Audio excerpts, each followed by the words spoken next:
몇 시간 찍어요? 1시간? 그러니까 몇 시간짜리 몇 분짜리로 나갈 때? 보통 1시간 정도 나와요. 그냥 거의 컷 편집 없이. 그냥이구나. 거의 오케이 좋아요. 나는 네. 그런 거 좋아해. 워낙 그런 것도 그게 많이 그 했으니까. 매력이 있더라고요. 아, 예. 애들이 그냥 이거 틀어놓고 밥 먹는 거야. 지통령님 마지막 책 한번 더. 진짜 고생이 많으셔. 예, 이번을 계기로 제가 2년이 돼서 또 도움이 많이 되고 예, 최선을 다하겠습니다. 자연스럽게 그냥 시상해서. 예. 자, 찍고 있는 거야? 아 근데 진짜 예, 네, 그래요. 지금 그러니까요. 촬영되고 있거든요. 예. 저 영광입니다. 아유, 제가 아. 감사하죠. 예. 제가 또 이렇게 또 어. 게스트 나오는 건 거의 처음인 것 같은데. 예. 제가 솔직히 예. 고태영 실장님 완전 초창기부터 보던 구독자라서 감사하죠. 좀 질문을 많이 개인적으로 궁금한 것도 편하게 많이 하세요. 있습니다. 뭐 네, 민감한 사람들이- 민감한 것도 해도 돼요. 아 정말요? 예, 민감한 근데 원래 거 그런 거 해도 많이 하셔가지고 그럼 다 편집이지 뭐. 최근에 좀 이슈 많이 다루셔서 많이- 그러니까 어느 순간 자꾸 내가 레카로 가는 느낌인데 나 레카 아니야. 그래서 내가 이번에 찍을 때 야 이거 내가 봤을 때는 패션계에 대해서 내가 생각하는 얘기를 의견을 좀 내다 보니까 자연스럽게 내가 이런 것만 다루게 되는데 그러니까 이런 논란들이 너무 많이 생기니까. 근데 이제 어쨌든 나는 내가 추구하는 그 방향성은 그게 아니거든요. 네. 그 유튜브 컨텐츠가. 그런 자극적인 컨텐츠가 그건 아니지. 아니다. 네. 근데 어느 순간 그거 한 두세 개 정도 다루다 보니까 그렇게 됐는데 그래서 다시 이번에는 좀 정보 전달하고 그런 걸 좀 찍었어. 예. 컨텐츠를 직접 짜시진 않으시죠? 직접 짜고요. 아. 우리 이제 PD님이 있는데 네. PD님은 지금 저랑 한 10년 넘은 원래는 오. 되게 한국에서 유명한 스트릿 포토그래퍼야. 네. 그래갖고 나랑 어렸을 때부터 작업을 계속 같이 했던 사람이에요. 음. 근데 이제 스트릿 포토그래퍼라는 직업이 한국에서 되게 많이 없어졌잖아요. 네. 옛날에 패션위크 가면 엄청 많았잖아요. 그러면서 이제 이 친구가 영상 쪽으로 지금 프리랜서 일을 많이 하는데 네. 그러면서 이제 제가 유튜브 지금 3년 좀 넘었다가 1년 차 때는 샌드박스랑 저는 네. 원래 사실 디자이너로 활동 많이 하고 있었으니까 네네. 그냥 샌드박스에서 쉽게 그냥 계약이 됐어요. 음. 그래서 에이전시가 됐고 근데 1년 정도 하다 보니까 그냥 별로 이렇게 내가 에이전시가 필요 없는 것 같길래 좀 프리하게 하고 싶어. 그래서 2년 차 때는 프리랜서 PD님하고 둘이 하다가 네. 그분이 이제 취직하시게 돼갖고 세 번째 3년 차 때 그러면 누구랑 하지 하다가 나를 제일 잘 알고 네. 나도 좀 편해야 되거든. 제가 낯을 좀 가리기도 하고 네네. 그래서 내가 그 친구한테 같이 할래? 그래서 둘이 같이 아. 지금 하고 있는데 둘이 아이디어를 둘이 내기도 하는데 거의 둘이 내기는 하는데 이제 이게 유튜브는 좀 우리가 하는 거랑 다른 장르다 보니까 유튜브도 또 알고리즘 뭐 키워드 이런 게 되게 중요하잖아요. 좀 정직하게 하면 오히려 뜨기가 조회수가 안 어려워요. 나오잖아요. 네. 솔직하게. 너무 정직해도 안 네. 되는. 그래서 이제 기존에 제가 이제 세 번째 지금 에이전시가 있는데 우리 담당자였던 친구가 있어요. 네. 그래서 나이가 20대 초반인데 되게 그것만 파는 애야. 근데 그분이 퇴사했어. 네. 근데 퇴사하고 나서도 그 친구가 좀 도움을 많이 줘. 그래서 그 친구 오히려 되게 좋은 게 패션을 아예 몰라. 그래갖고 우리가 대중이군요. 요즘에 실장님 이런 거 해주셔야 됩니다. 요즘에 이런 거 해주셔야 됩니다. 근데 그 친구가 하는 것들이 데이터적으로는 되게 잘 나와. 그러니까 우리는 좀 아이러니하게 좀 그런 걸 보면 패닉이 오지. 네. 그러니까 나는 골목 옷장이라고 우리가 이제 브랜드 하다가 좀 운영을 어렵게 하거나 뭐 힘든 사람들이 신청해서 피드백 골목 해주는. 옷장, 골목 식당 같은 거잖아. 네. 그러니까 골목 식당처럼 가서 해주는 정말 좋은 취지의 것이라든지 네. 아니면은 뭐 되게 좋은 뭐 취향을 다루는 어떤 그런 컨텐츠를 좋아하는데 네네. 정말 뷰는 뭐 지갑의 계급도라든지 뭐 그런 거 있잖아요. 네. 구매할 때 도움이 되는 그냥 뭐 그런 거라든지 뭐 최근에 아니면은 좀 논란을 다뤘던 이슈들. 뭐 그런 이슈들 뭐 디올도 있었고 뭐 국내 브랜드들도 있었고 그런 것들이 이제 자극적인 거잖아요. 그러니까 그런 게 좀 조회수가 나오다 보니 이제 거기서부터 이제 좀 우리가 이제 생각이 많아진 거지. 예. 되게 속사포 같이 음. 쏟아내시네요. 괜찮아요? 제가 오늘 그래도 나름 순서가 있거든요. 괜찮죠. 천천히 하세요. 예, 예. 그래도 저는 이제 실장님을 잘 알지만 네. 저희 구독자분들이나 또 처음 보신 분들도 있을 수 있으니까 네네 그렇죠. 예. 제가 개인적으로는 이런 이패션 오태용 시절부터 우리 오태용 예. 실장님 보면서 좋아했고 근데 최근에 또 방금 말씀 주신 그런 이슈들로 채널이 조금씩 이게 같지 몇 네, 개가. 예. 뜨더라고요. 그래서 좀 보게 되다가 저희 그 AOA 행사하는데 예. 저희 또 토크 세션에 참가해 주신다고 흔쾌히 도움을 네네. 주셔가지고 그 전에 좀 이제 오시는 분들도 이 고태용 실장님이 어떤 분이신가 네. 또 요즘 친구들은 뭐 잘 모를 수 있거든요. 오히려 그렇죠. 네. 예, 예. 그래서 그런 부분을 음. 좀 순차적으로 한번 얘기를 해보려고 합니다. 네네. 인사를 할까요? 네, 한번 소개 한번 해주시면 좋을 것 같습니다. 네, 안녕하세요. 저는 이제 패션 디자이너 고태용이라고 하고요. 올해로 17년 차 이제 브랜드 비욘드 클로젯이라는 브랜드를 운영하고 있는 패션 디자이너입니다.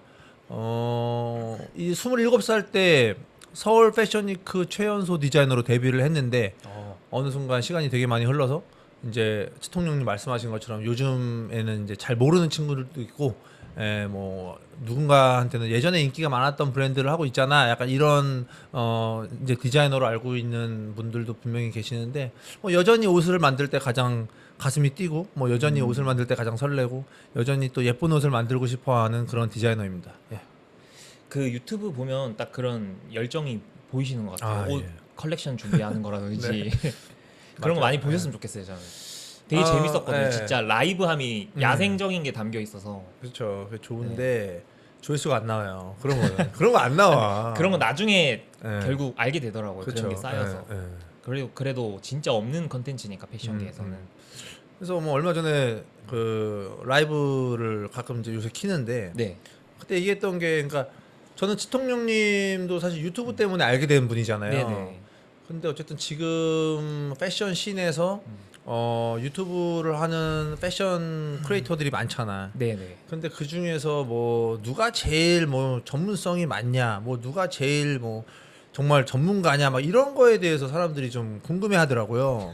맞잖아, 솔직히. 그거는 욕을 해달라고 어? 질문을 하는 의도 같아요. 아니 근데 처음부터. 나한테는 그런 네. 질문을 하지 않지만, 아, 뭐 네. 내가 생각할 내가 누군가 나한테 그렇게 물어본다면, 그러니까 저는 어떤 장르냐, 어떤 분야냐에 따라서 사실은 되게 다 다르다고 생각을 하거든요.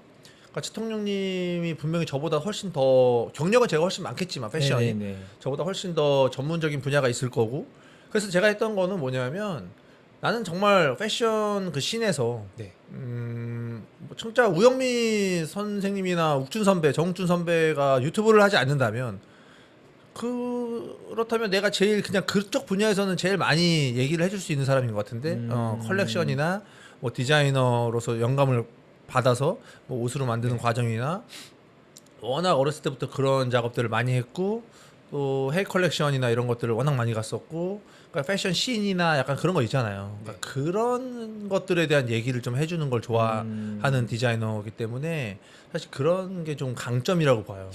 어떻게 보면 빈틈을 보고 들어오신. 예, 그쵸. 내가 대단해요. 이건 나밖에 네. 못하는데.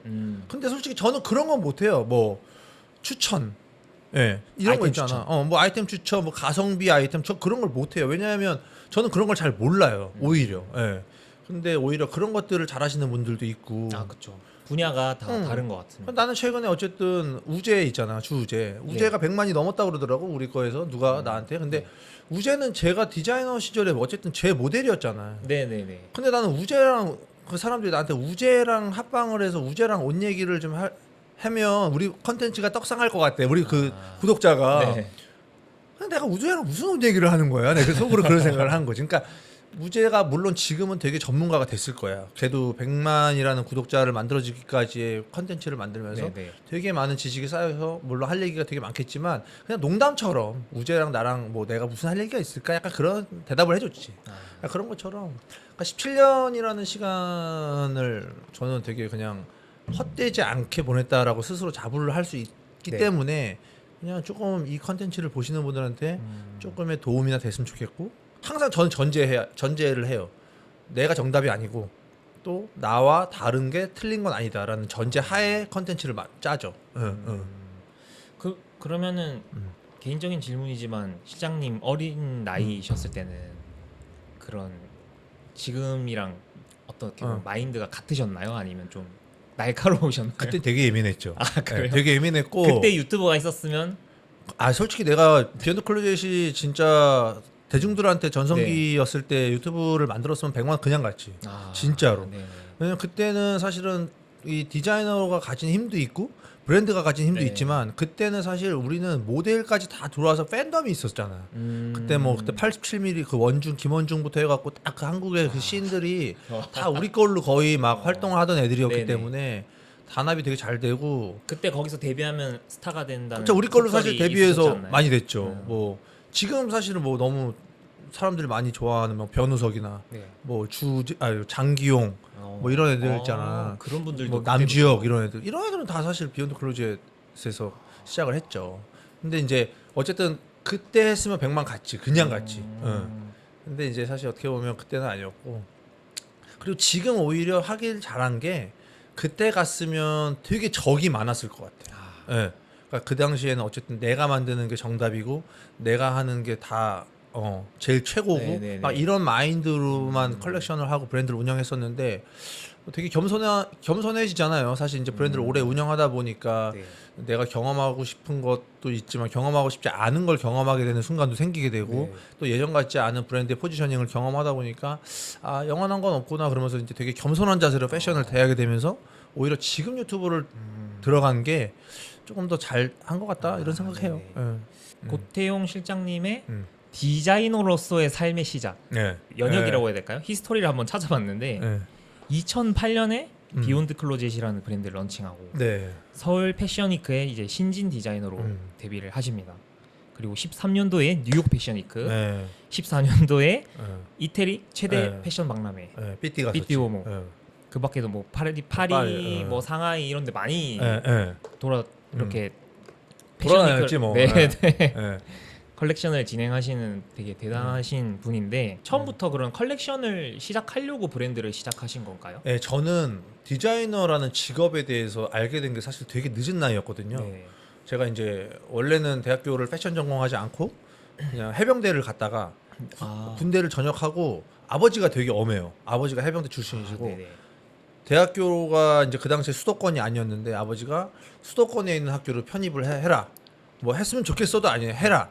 근데 이제 저희 집이 이제 좀 누나가 서울대를 나왔고, 그러니까 집이 좀 누나가 되게 똑똑해요. 네네. 그러다 보니까 저는 이제 그렇지 않았으니까 수도권에 있는 학교로 편입을 해라. 뭐 이렇게 해서 편입학원을 다녀서 점수에 맞게 우연히 간 데가 이제 서울은 아니지만 그 가톨릭 대학교라고 역곡 쪽에 있어요. 네네. 거기 의상학과를 들어간 거예요. 점수에 맞춰서. 네. 근데 그 전에 이제 패션에 뭐 관심은 많았죠. 어렸을 때 모든 뭐 대부분의 애들이 옷을 좋아하니까 네. 그 정도였는데 의상학과를 들어가서도 학교를 다니면서도 디자이너가 되고 싶다라는 생각을 해본 적이 없고 내 브랜드를 만들겠다는 네네. 생각을 해본 적이 없고 그 당시에는 그냥 취업하고 아니면은 졸업을 하면 그냥 취직을 해서 직장인이 될 것 같아. 약간 이런 막연한 생각을 네. 하면서 살고 있다가 4학년 때 패션이 그 보고 레포트 소라고 이제 과제를 내줬는데 그거를 이제 과제를 하러 이제 패션이 그 장에 처음 간 거죠. 서울로 올라간 거지. 근데 그때 이제 뭐 한 대여섯 개 정도의 티켓을 학교에서 줬으니까. 근데 아직도 기억나는 게 이제 그 당시에 봤을 때 내가 뭐 보면서 막 와 정말 막 그냥 막 멋있다라고 생각했던 패션쇼가 몇 개 있었는데 그 중에서 이제 정말 와 정말 죽인다 정말 와 디자이너 되고 싶다 나도 저런 일을 해보고 싶다라고 생각하게 만든 이제 패션쇼가 몇 개 있었죠. 네. 그 중에 하나가 이제 지금 준지하고 있는 욱준 선배님 그때 이제 롱커스텀이라는 브랜드를 하고 있었고 네. 그걸 보면서 이제 옷이 주는 어떤 그런 힘 그 다음에 그런 것들을 좀 느꼈고 그 다음에 이제 뭐 또 어떤 선배 이런 것들을 보면서 마지막에 특히 막 디자이너가 인사하러 나오잖아요. 네네. 그런 걸 보면서 아 누군가의 되게 반짝이는 순간을 봤는데 아. 처음으로 내가 저런 사람이 되고 싶은 예. 가슴이 뛰는. 예. 어. 처음 느낀 거예요 그런 걸. 네네. 그 의상학과 학생들 티켓을 갖고 들어가면 자리가 그리고 맨 뒷자리예요. 아, 맨 네. 앞에는 다 셀럽이고 하니까 네네. VIP니까 보이지도 않아요. 이렇게 뒤에서 보면 막 머리만 요만큼 보이고 막 음악만 쿵쿵쿵 소리 나는데도 그런 그걸 느낀 거예요. 희열을. 그래서 그냥 처음으로 그냥 뭔가에 꽂힌 거죠. 그래서 이제 학교에서 과제를 내준 날 처음으로 그날 이제 저게 되고 싶다라고 생각하고 다음 날부터 바로 내가 저런 사람이 되려면 어떻게 뭐부터 해야 되는지부터 이제 생각을 한 거지. 그래서 이제 서울 그때는 서울 패션위크도 아니었고 서울 컬렉션이었거든요. 그러면 그거랑 가장 처음에 만든 옷이 어떤 옷일까요? 가장 처음에 만든 옷은 이제 대학교 졸업 작품 아 졸업 작품. 졸작. 예. 아, 졸작인데 지금 만드는 옷이랑 완전 다른 게 이제 그 당시에 제일 좋아했던 디자이너가 이제 넘버 나인이라는 일본 브랜드하고 뭐 이런 약간 일본 브랜드들을 좋아했었어요. 근데 이제 그러다 보니까 약간 그런 쪽의 영향을 좀 많이 받아서 그때 이제 그 넘버 나인 컬렉션 중에서 건센로지스라고 그 미국의 락 밴드를 오마주한 컬렉션이 있었는데 엑슬로지를 그 엑슬로지에서 이제 영감을 받은 락 밴드의 옷을 하나 만들었고 네. 하나는 되게 그런지한 되게 꾸띠르적인 옷을 하나 만들었죠. 네. 그래서 지금 만든 옷이랑은 완전 다른 옷인데 네. 그 당시엔 이제 그런 옷을 만들어서 졸작 때. 응. 그럼 비욘드 클로젯은 아예 이런 풀 컬렉션을 처음부터 준비를 하신 거예요? 네. 아 그냥 이렇게 뭐 아이템 하나 그런 게 만들어서 아니었어. 찾기 시작한 게 아니라 어, 시작이 완전 그래서 어. 우리 그 회사 창립 기념일이 3월 17일이거든요. 네. 2008년 3월 17일이 서울 패션위크에서 내가 데뷔한 날이야. 네. 풀 컬렉션으로. 네. 그래서 예. 처음부터 그러면 예. 그래서 컬렉션 데뷔한 날을 우리 창립 기념일로 만들고 세상에 비욘드 클로젯이 탄생한 날로 이제 내가 짠 거지. 그래서 그 40벌을 준비한 거예요. 혼자 그때부터 계속. 40벌을요. 저는 지금 행사 준비하면서 후드랑 바시티 자켓 만들고 있거든요. 아, 예, 예. 이거 하나 만드는 것도 힘들더라고요. 아유, 뭐 이제 시작인데요. 뭐. 예. 그리고 비욘드 클로젯에 대해서 조금 더 네네. 얘기해보고 싶은데 그 제가 유튜브 영상 보면서 이런 이야기들을 많이 들었는데 13년도 어떤 패션 행사를 준비하면서 만든 아이템 중 하나인 개 티셔츠. 아, 예, 예. 그 티셔츠가 소위 말해 대박이 나면서 예. 이 비욘드 클로젯이 대중에게 알려졌잖아요. 예, 저도 예. 그때 그쵸. 알게 됐고 예. 되게 재밌었던 게 이게 10개 제품을 만들어야 되는 상황에서 맞아요. 나머지 9개 제품을 만들어 놓고 맞아. 마지막 하나를 고민하다가 예. 만든 게 그 아이템이라고 맞아. 하더라고요. 예. 그거는 어떻게 그냥 만들게 되신 건지. 그 당시에는 네. 이제 컬렉션을 하는 거는 무조건 샘플만 만들고 네. 샘플 세일을 해서 다시 그걸 팔고 그 돈을 회수해서 다시 두 번째 컬렉션을 만들고 계속 이런 식으로 이제 네네네. 컬렉션만 하고 있다가 어느 날 이제 그 어차피 그 내 또래 디자이너들 다 비등비등한 사람들끼리 여력이 안 되니까 네. 근데 다 능력들은 있으니 네. 그 당시에 이제 백화점에서 롯데백화점에서 그 명동에 영플라자라고 있어요. 네네. 좀 약간 젊은 애들 오는 거기다가 디자이너 서울 컬렉션 하는 사람들 한 대여섯 명 모아서 뭐 아이템 10개씩 만들면 60개가 되니까 한 사람이 60개 아이템을 만들 수 있는 여력이 되는 디자이너가 그 당시에 없었어. 네. 우리 또래에서는. 네네. 그러다 보니까 그래서 선정을 해서 한 행거씩 줄 테니까 니네가 한 6행거에서 8행거를 만들어서 편집샵을 만들어 줄게. 지금은 너무나 이제 뭐 그런 포맷이 흔한데 그 당시에는 편집샵 자체가 그렇게 많지 않았거든요. 네. 그래서 이제 내가 10개를 만들어야 되니까 내 담당이. 그래서 이제 막 하다가 이제 한 9개를 만들었는데 하나가 도저히 생각이 안 나는 거예요. 9개는 되게 집중해서 오히려 더 만들었을 수도 있어요. 네네. 근데 하나를 생각이 안 나다가 그 당시에는 뭐 직원이 없었으니까요. 동대문 시장 나가서 혼자 막 돌아다니다가 종합시장도 아니고 좀 떨어진 엉뚱한 동화상가를 들어갔는데 거기서 약간 이렇게 부들부들한 패치 같은 거에다가 뭐가 이렇게 뭘 만드는 집을 봤는데 그게 패션하고 상관이 없는 집인데 완전 다른 쪽인. 저거에다가 그러니까 사람들이 좋아할 만한 강아지를 의인화시켜서 프린트를 해서 티셔츠에다가 이제 그냥 그 당시에 맨투맨에 다 프린트 찍으니까 네네. 프린트가 아닌 방식으로 올려놓으면 재밌겠는데 그냥 재밌겠는데야. 그래서 그걸 만들어서 이제 걸었죠. 마지막 날 그 네. 롯데백화점 오픈하기 한 3일 전에 완성돼 갖고 당일날 딱 걸었죠. 근데 이제 그 당일날 이제 디자이너들이 다 10명이 오프닝 날은 다 오잖아요. 네.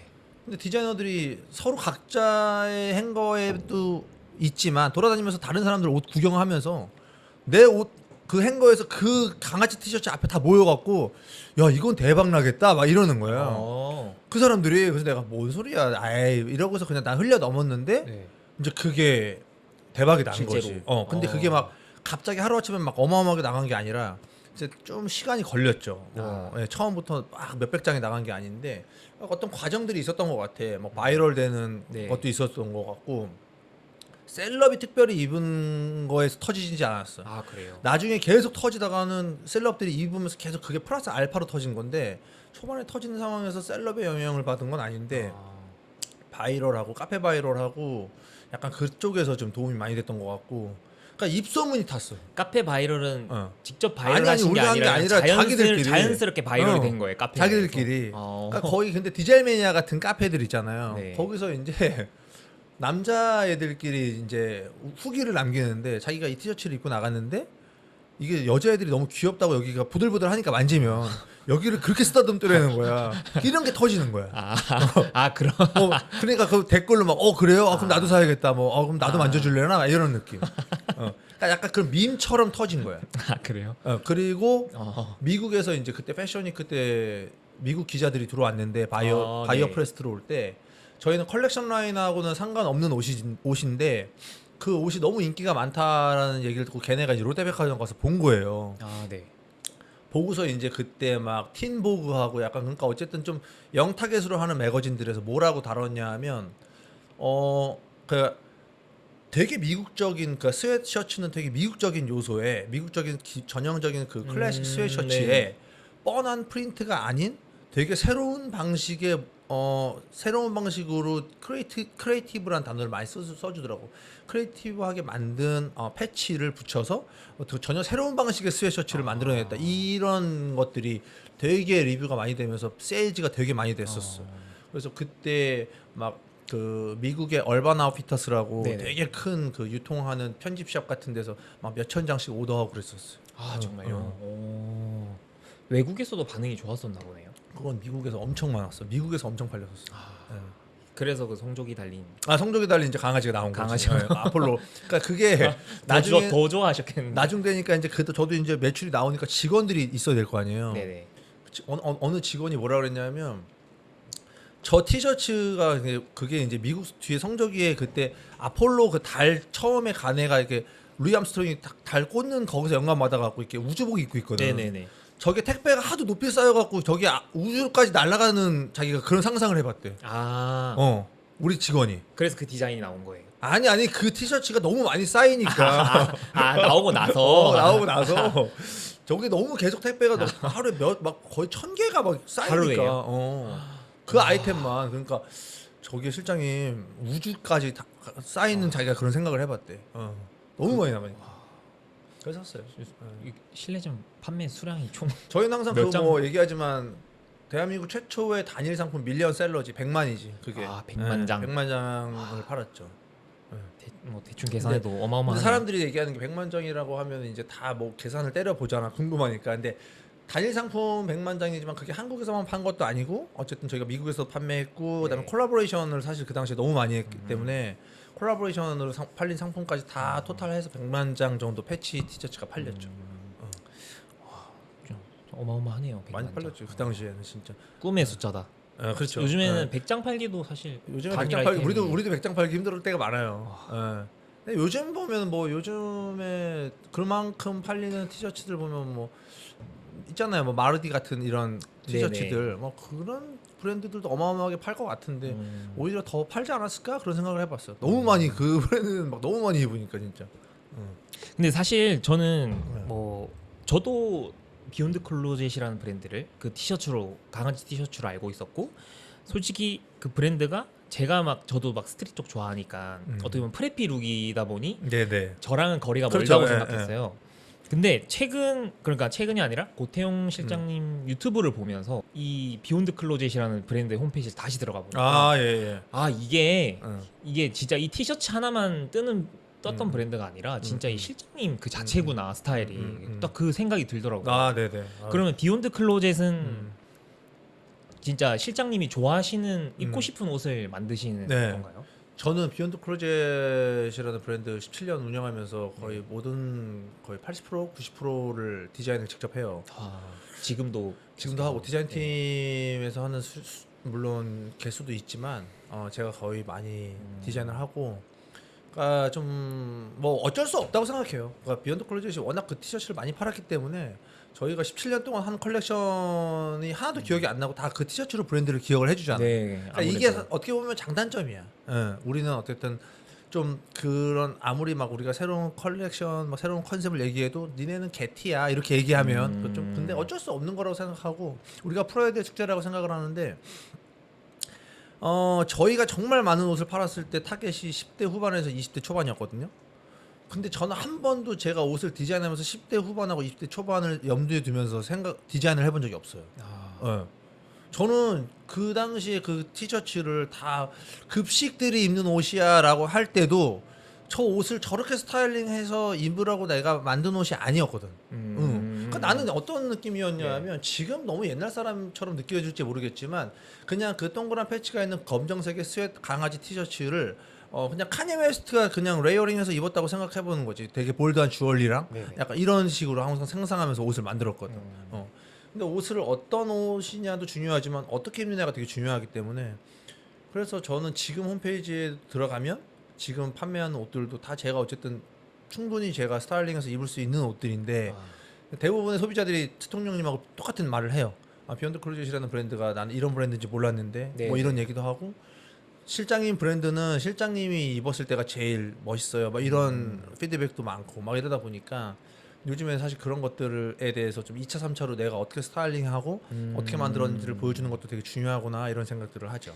뭐 제가 뭐 이렇게 뭐 훈수 두는 입장은 아니 아니긴 훈수 하지만 왜요? 훈수 둬야죠. 예. 그러니까 이게 어떻게 보면 예전이랑 네. 지금 패션 브랜드 마케팅의 방식이 완전 다르잖아요. 맞아요. 예. 그래서 요즘에는 어떻게 보면 마케팅 툴을 갖춰 놓은 다음에 브랜드를 내는 맞아. 경우도 많은데 이제 비욘드 클로젯도 기존에는 어떻게 보면은 이 브랜드가 어떤 무드를 보여주는지 이렇게 컬렉션을 진행하는 브랜드다 보니 전달력 있게 네. 하기 어려웠다고 생각하거든요. 네네네. 진짜 관심 있는 분들 아니면. 근데 맞아요. 최근에 유튜브를 또 열심히 하시니까 네. 그 부분이 좀 해소가 되는 것 같아서 되게 저는 그래요? 좋은 것 같습니다. 그래서 그 매일 그 쇼츠 예. 책장 올리시잖아요. 그거 힘들어. 제가 그걸 보면서 네. 아 이게 비욘드 클로젯 진짜 실장님 그 자체구나. 네. 그런 생각이 들었어요. 열심히 찍고 있습니다. 유튜브 진짜 하길 잘. 유튜브를 진짜 하게 된 제일 큰 이유는 그거예요. 내가 만드는 옷이 어떤 옷이고 우리는 사실은 A to Z를 다 오픈해도 자신이 있거든요. 어떻게 만드는지, 어떻게 만들어지는지, 어디서 영감을 받는지 그러니까 그런 걸 좀 얘기해주고 싶었고 그다음에 어떤 취향을 가진 디자이너가 만드는지 만들고 있는지를 좀 같이 얘기해주고 싶었고 약간 그런 느낌이 있었어요. 근데 그것도 되게 좋은 게 어떻게 보면 이 브랜드를 하시는 분들도 유튜브를 요즘에 많이 하시더라고요. 근데 그래요? 저는 이 그러니까 유튜브든 인스타든 컨텐츠가 우선이 돼야 된다고 생각을 하거든요. 근데 브랜드를 하시는 분은 자기 브랜드 옷만 계속 설명을 하고 있는 거예요. 예. 그러면 진짜 찐팬이 아니면 재미가 그쵸. 없거든요, 솔직히. 그쵸. 근데 예. 이제 실장님 채널은 컨텐츠들이 예, 받쳐주니까 예. 자연스럽게 유입이 되는 것 같아요. 네. 네.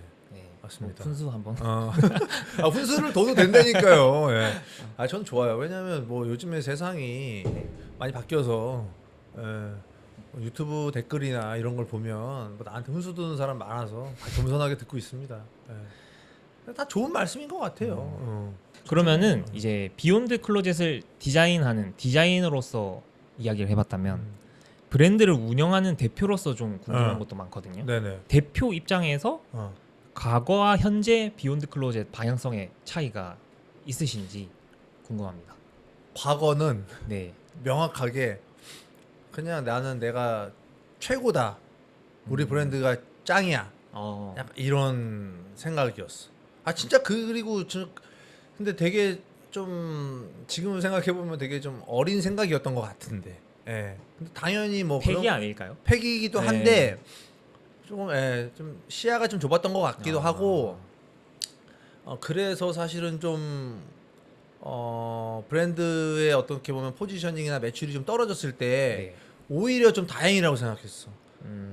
근데 나는 무슨 생각을 하냐면 우리 옷이 정말 많이 팔렸을 때와 지금의 어떤 그런 우리 상황에 있어서 저는 지금 제가 만드는 옷이 훨씬 더 좋은 옷이라고 생각을 해요. 훨씬 더 연륜도 있고 저는 그리고 제가 그 당시에 되게 디자인적인 연구를 많이 하고 브랜드가 잘 됐다고 디자인적 연구를 소홀히 한 적이 없어요. 계속 더 연구를 하고 있거든요. 그러니까 지금 만드는 옷들이 훨씬 더 스킬이 좋아요. 퀄리티라든지 뭐 소재라든지 전체적인 개발적인 능력이라든지 뭐 트렌드를 떠나서 네. 되게 좋은데 그런 것들을 오히려 지금 좀 브랜드가 좀 이렇게 고점에서 약간 떨어지는 느낌을 받으면서 되게 좋았던 거는 언제든지 다시 내가 증명할 수 있는 또 기회들이 주어진다는 게 되게 좋은 것 같아요. 그래서 과거에는 그냥 내가 짱이야. 내가 하는 게 다 맞아. 직원들한테도 사실 그런 식으로 좀 했던 것 같아. 근데 지금은 조금 더 겸손한 자세로 패션을 대하려고 하고 지금은 비욘드 콜리제이션이라는 브랜드를 대하는 게 처음에는 그런 생각까지는 없었는데 네. 요즘에는 이제 요즘은 아니고 몇 년 전부터 무슨 생각이 드냐면 죽을 때까지 디자이너로 살고 싶은데 정말 좀 그랬으면 좋겠다라는 네. 생각을 해요. 그게 생각보다 되게 쉽지 않을 것 같아서. 쉽지 않을 것 같아요. 그러니까 브랜드를 죽을 때까지 운영하는 게 되게 쉽지 않을 거잖아. 솔직히 매출도 필요하고 누군가의 어떤 소비자도 있어야 되고 네네. 혼자서만 할 수 있는 건 취미 생활이라고 봐야 되니까 되게 어려울 것 같은데 그걸 해내고 싶다라는 생각을 해보죠. 그리고 예. 그 비욘드 클로젯에 음. N 아카이브라고 아 예. 그 라인이 컬렉션을 진행하는 라인인 거죠. 맞아요. 그럼 비욘드 예. 클로젯은 어떻게 맞아. 보면 대중들이 그렇죠. 구매하는 어. 옷들이고. 그러니까 비욘드 클로젯이라는 브랜드는 원래 하나였고 비욘드 클로젯 컬렉션과 그냥 비욘드 클로젯의 아까 패치 강아지 뭐 하트 약간 이런 걸로 나눠져 있었는데 네. 그러니까 우리가 아무리 그 컬렉션을 해도 사람들은 요거를 생각하다 보니 아예 그냥 이름을 바꾸자. 아예 비욘드 클로젯 컬렉션 라인 자체를 이름을 바꾸자라고 해서 이제 19년도에 삐띠어 갔을 때 거기서 이제 바꿔서 시작을 했죠. 이름을 바꾸신 거구나. 그렇다면은 대중적이라고 볼 수 있는 비욘드 클로젯과 컬렉션 라인인 N 아카이브 두 가지 중에서 브랜드 대표 또는 사업가로서 이제 많이 팔리는 게 좋은지 아니면 컬렉션 라인이 좋으신지. 어렸을 때부터 항상 이렇게 투트랙으로 브랜드를 운영했잖아요. 네. 그러니까 세컨 라인이라고는 저는 표현하기는 좀 애매해. 어나더 라인으로 봐야 되거든. 사실 세컨이라고 해서 조금 더 비중을 덜 두는 건 아니었으니까. 그러니까 비욘드 클로젯이라는 라인이 어떻게 보면 실질적으로 돈을 벌게 해줘서 그 돈으로 가지고 컬렉션을 했던 것 같아요. 컬렉션이라는 건 되게 많은 비용이 들어가고 컬렉션은 되게 많은 개발 비용과 부대 비용이 들어가는데 실질적으로 여기서는 수익 창출이 되지가 않거든. 이 가격이 너무 비싸기도 하고 만드는 옷들의 어떤 그런 성향이나 디자인적으로 쉽게 대중들이 소비할 수 있는 옷들은 아니다 보니 근데 하지만 여기서 내 세계관을 보여주는 게 되게 필요했거든. 그래서 여기서 돈을 벌어서 다 일로 갖다 넣은 거거든요. 근데 오히려 요즘에는 얘도 돈을 벌어줘. 정말요? 얘가 돈을 벌고 있어 지금. 그 궁금한 게 그 컬렉션 라인은 수익이 어떻게 사입 이제 그 전에는 바이어들이 구매하는 해외 바이어들하고 그다음에 저희가 컬렉션이 끝나면 이제 맞춤하고 오더를 먼저 받았었어요. 네. 그리고 컬렉션이 끝나고서 한 시즌이 지나면 만들어 놓은 샘플 세일을 한번 하고 그러면 이제 원가 회수는 되거든. 근데 이제 원가 회수가 목적은 아니었으니까. 근데 요즘에는 컬렉션이 끝나면 오히려 샘플 세일도 하지만 그 중에서 내가 몇 개를 이제 픽해서 이것들을 메인으로 생산을 해요. 근데 그런 것들이 반응이 좀 온 거야. 그래서 되게 인기가 많은 아이템들이 생겨나고 있는 거죠. 팝업 한번 하셔야겠네. 이번에 지통령님하고 하는 거 거기 갖고 나갈 거야. 정말요? 거기 아카이브 라인 두 행거 이번에 신상품으로 갖고 나가고 막 샘플도 갖고 나가고 그러고. 반응 좋았으면 좋겠다. 그래서 실물 좀 보여주고 싶어서. 그래서 저희가 오프라인이 없어요. 네네. 저희가 오프라인이 예전에 있었는데 지금은 온라인으로만 활동하고 거의 뭐 세컨 라인만 그러니까 비욘드 클로젯만 에이랜드라는 편집샵에서 소비를 하다 보니 네. 사람들이 컬렉션 라인을 실제로 받아보면 이거 오프라인 있었으면 좋겠는데 왜냐면 우리 옷이 디테일이 많거든. 네네. 그래서 이번에 지통령님하고 행사할 때 그때 내가 컬렉션 라인을 좀 보여주는 거야. 저도 한번 보겠습니다. 한번 보세요. 나도 나가 있을 거고 첫날은 어쨌든 내가 그 강연을 하니까 네네네. 토크를 하니까 그 시간은 당연히 강연을 하겠지만 그 전후로도 만약에 소비자들 오시면 와서 이제 뭐 같이 이렇게 브랜드 컨셉이나 약간 디테일에 대한 컨셉 시즌 컨셉 설명 정도 해주면 좋을 것 같아요. 그것도 직접 해주시는 거군요. 네, 좋죠. 그런 것까지 기대하진 않았지만 최선을 다해야죠. 옷을 디자인해서 만드는 거랑 파는 거랑은 완전 다른 영역이라고 생각하거든요. 근데 그 골목 옷장 컨텐츠를 보면서 그 어떤 그 꽃 박혀 있는 슈트 만드신 컨텐츠 온리 필 코리아. 온리 필 코리아. 요즘도 하고 계시는. 빡세죠.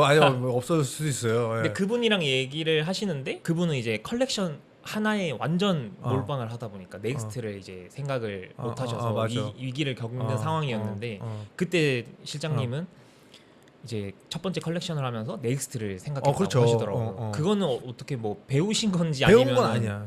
그러니까 저는 어쨌든 이게 되게 남들 생각하면 되게 웃을 일들로만 제가 아직까지 온 것 같은데 제가 의상학과를 편입해서 그 패션쇼를 누군가의 패션쇼를 보고 네. 저는 서울 패션위크에 나가는 디자이너가 되고 싶다라고 했을 때 학교에서 교수님들은 비웃었고 친구들은 아. 듣질 않았고 근데 어쨌든 제가 되게 유명한 디자이너가 됐을 때 그 날 비웃었던 교수님들이 저한테 막 특강 좀 해줘 아니면 우리도 애들 좀 인턴 좀 써줘 네. 뭐 아니면 그때 비웃었던 친구들은 태용아 뭐 내 친구들이 너 팬이래 뭐 와서 좀 뭐 그런 게 되게 재밌잖아요. 그러니까 네. 저는 재밌는데 저는 어쨌든 제가 처음에 이 디자이너가 되고 싶어요라고 했고 됐을 때 꿈이 뭐였냐면 전 세계에서 제일 인기가 많은 디자이너. 예, 우리 때는 사실 그 당시 알렉산더 왕이 있었거든요. 네. 근데 웨인이 나보다 2살 어려요. 어. 예, 근데 그 중국에서 이제 어쨌든 중국계인데 웨인이 그 당시에 뉴욕 컬렉션 가갖고 알렉산더 왕이 진짜 미친 듯이 붐업이 된 거지 그때. 근데 그 사람이 만드는 옷들은 되게 힙하고 되게 스트레이트인데 너무 막 그 힙스터들이 왠지 입을 것 네네. 같은 옷들을 만드는 걸 보고 막 사람들이 열광하고 막 이런 걸 보면서 나도 할 수 있을 것 같은데 내가 만드는 컬렉션이 막 사람들한테 막 열광시키고 막 전 세계에서 막 제일 인기가 많은 디자이너가 될 수 있을 것 같은데 이런 생각들을 했던 거야. 네. 그러니까 그런 생각들을 하려면 당연히 한국에서 패션쇼를 꾸준하게 하다가 기회가 오면 외국으로 가야겠다 이 생각을 한 거기 때문에 쇼를 한 번 하는 게 내 목표는 아니었거든. 응. 그랬었어. 그래서 한 번 하고 두 번째 쇼를 하면 나는 그럼 두 번째는 넌 첫 번째 패션쇼 할 때 그 당시에 모아놓던 돈을 다 썼거든요. 그럼 너 두 번째 쇼 할 때는 그 무슨 돈으로 할 거냐는 거지. 어떻게 그 자금을 또 마련할 거냐는 네네. 거지. 그래서 그때 첫 번째 쇼는 끝나자마자 샘플 세일을 바로 해야겠다. 막 이런 생각들을 이미 하고 있던 거죠. 되게 전략적이신 나름대로 그 당시에. 사업가 냄새가 그러니까 어쩐지 그 당시에는 나더라고요. 네, 그 당시에는 근데 이게 네. 치통령님처럼 이런 비슷한 말씀들을 많이 해주세요. 제가 정말 비즈니스 네. 비욘드 클로젯이라는 브랜드가 티셔츠를 엄청 많이 팔기도 하고 제가 다양한 뭐 콜라보레이션이나 이런 비즈니스를 통해서 돈을 많이 벌었을 때 저한테 되게 뛰어난 사업가야 이런 얘기들을 많이 해줬거든요. 네. 근데 저는 그 당시에마다 무슨 얘기 지금도 똑같은 생각을 하는 게 제가 비즈니스에 뛰어난 사람이라기보다는 다른 디자이너들이 비즈니스 아예 감이 없는 사람들이 너무 많았던 거예요. 그러니까 나 요즘에도 내가 골목 옷장을 나가 보면 벌써 골목 옷장 한 20명 나왔거든요. 어떻게 이런 생각을 가지고 브랜드를 런칭했지? 대책이 없어. 그냥 만들고 보는. 이 옷이 왜 팔릴 거라고 생각하지 이 사람은? 음. 심지어 이 사람은 이 옷을 어떻게 팔 건지도 생각도 안 하고 브랜드를 만든 사람도 있고 그러니까 막 말도 안 되고 진짜 막 우리가 상상도 안 되는 것들을 가지고 살고 있는 사람들이 너무 많은 거야. 네. 그러니까 적어도 평균 정도 했던 내가 그럴싸하게 보였구나. 이런 생각을 하게 되더라고. 오히려 내가 잘나서 잘 됐구나라고 생각을 하고 있다가 나중 돼서 보니 내가 잘나서가 아니구나. 나는 그냥 보통 한 건데 애들이 너무 못하는 거지. 그런 생각들을 했어. 그래도 그렇게 계속해서 어떻게 보면 전략적으로 버텼기 때문에 버티기로 브랜드가 간 거예요. 지금까지 할 수 있는 거지 아직도 않을까요? 기억나는 게 브랜드 2년차 때 직원을 한 명 처음 뽑았고 그 직원이 지금 이제 오디너리 피플이라는 브랜드를 하고 있는 장영철 실장님인데 제 네. 첫 직원이었어요. 근데 저랑 같이 한 3년 정도 하고 자기 브랜드를 런칭을 했는데 그 친구랑 같이 있을 때 아직도 기억나는 게 되게 작은 사무실이었어요. 그 되게 작은 사무실에서 전화 통화를 하면 다 들려. 네. 근데 그 친구하고 할 때 일을 하다가 나 잠깐 나갔다 올게 그리고서 나가서 네. 너무나 그 당시에는 지금 생각 너무 웃긴데 그 당시에 인터넷 네이버에다가 뭐 SK 뭐 제일모직 뭐 이런 데다가 이제 검색을 하면 거기에 이제 패션 부분에 뭐 컨택트해서 우리랑 뭐 전략적으로 뭘 해보고 싶으면 일로 연락 주세요 뭐 이렇게 꼭 컨택 번호가 써 있잖아요. 네네네. 아직도 기억나는 게 이랜드였나 SK였나 그 그냥 네이버에 있는 번호로 연락을 해서 네. 저는 저는 서울 패션위크를 하는 디자이너 고태영이라고 하는데 제가 브랜드를 그 회사에 혹시 팔 수 있나요? 이런 걸 제품을요? 아니 우리 브랜드를 브랜드를. 운영이 너무 어려우니까 네네네. 경영이 너무 어려워서 제가 이제 이 브랜드를 혹시 대기업에서 어떻게 보면 대기업이니까 우리 브랜드에 관심이 있으시면 혹시 내가 뭐 투자를 받거나 팔 수 있을까요? 진짜 뭐 20대 후반? 네. 29살 때 8살 때 정말 철없는 마음에 근데 거기서 당연히 그 FM대로 반응이 오겠죠. 저희가 내부적으로 뭐 팀이 있으니 연락처랑 브랜드 알려주시면 연락 드릴게요 하고 당연히 연락이 안 왔겠지. 그 정도였어. 그러니까 브랜드를 정말 되게 그냥 접는다는 느낌보다는 그냥 누구한테 그냥 네네네. 넘겨서 운영해야 되나 이런 생각까지 했었는데 그냥 버티기로 간 거잖아요. 어쨌든 네. 계속 그렇게 버티기로 가다 3년차 4년차 때 이제 터진 거지. 결국 음. 버텼으니까 예, 예, 예. 결과적으로는 좋은 그렇죠. 결과가 지금 요새도 그래요. 계속 버티기야 요새도. 요즘엔 다 어려우니까. 요새도 예. 버티기예요. 그러면 또 궁금한 게 그럼 대표로서 네. 직원을 뽑는 기준이 있으신가요? 아, 이제 디자이너나 네. 아니면 뭐 패션 회사 가고 싶은 꿈나무들이 또 많이 볼 그쵸. 거거든요, 영상을. 너무나 뭐 저희는 까다롭게 뽑진 않고요. 많이 물어보는 게 학벌 보냐고 물어보는데 저는 최근에 뭐가 있었냐면 3년 정도 일한 애한테 밥 먹다 말고 너 대학 나왔니? 이렇게 물어본 적이 있어. 아예 안 보시는. 네, 저는 아예 안 봐요. 네. 아예 안 보는데 당연히 이제 제가 면접을 볼 때 항상 저랑 팀장님이 같이 들어가요. 네. 그래서 저는 그냥 이 친구의 대략적인 어떤 그런 취향이나 어떤 성향인지를 먼저 보기도 하고 네. 그러고서 이제 뭐 업무적인 스킬이나 이런 것들은 경력자한테 좀 물어보기도 하고 신입들한테는 거의 물어볼 필요가 없잖아. 신입은 그렇죠. 할 줄 아는 게 없을 모르니까. 텐데. 네. 그리고서 나오고 그래서 제가 이제 방에서 나오면 우리 팀장님이 좀 심층으로 더 면접을 보죠. 아, 네. 근데 우리 심층으로 보는데 아이러니하게 내가 얘 괜찮은데? 라고 하는 애는 뽑으면 일주일 있다가 그만두거나 갑자기 막 잠수타. 아. 근데 만약에 나는 별로야 아니면은 막 그 당시에 진짜 막 그 인원이 막 이력서를 낸 애가 많이 없어서 그 친구밖에 없었어. 아, 근데 걔가 갑자기 막 진짜 괜찮은 애가 된 거야. 막 3년 4년씩 일해. 막 이런 경우가 있으니까 사실 이건 내가 어떻게 보는 눈이 없는 건가? 약간 이런 생각을 할 때가 있어요. 근데 저는 같이 이제 일을 하다 보면 그 당시부터는 이제 애들이 보이니까 네. 제일 중요한 거는 사실 예전에는 열정을 제일 많이 봤던 것 같아. 근데 이게 제일 어떻게 보면 좋은 말이고 어떻게 보면 나쁜 말이야. 열정이라는 게. 근데 되게 많이 봤어. 네. 얘가 정말 패션에 대해서 이 하고자 하는 간절함이 있고 하고자 하는 목적이 명확한 친구인가? 아니면은 뭐 그렇게 말만 하고 행동이 또 전혀 아닌 애들이 많아요. 네. 저는 그러니까 예전에는 면접 볼 때만 좀 그러니까 좋아하는 예전에는 솔직히 열정이 말하면 그냥 까놓고 얘기하면 면접 볼 때 99%가 나중에 뭐 물어봐요. 이 패션을 통해서 궁극적으로 하고 싶으신 일이 뭐예요? 내가 물어본 질문이야. 네. 그럼 99%가 저는 실장님처럼 되고 싶습니다. 99%가 그 당시에는 내가 워낙 유명한 사람이니까. 그러면 실장님처럼 이꼴 뭐냐면 나는 유명하거나 돈을 많이 벌거나 하거든. 왜냐면 그 사람이 나 그 두 개 빼고는 알 수 있는 방법이 없잖아요. 네. 나랑 같이 뭐 일을 해본 적도 아니고 내 인품이나 뭐 이런 걸 때문에 오는 것도 아니면 그냥 내 보여지는 거. 근데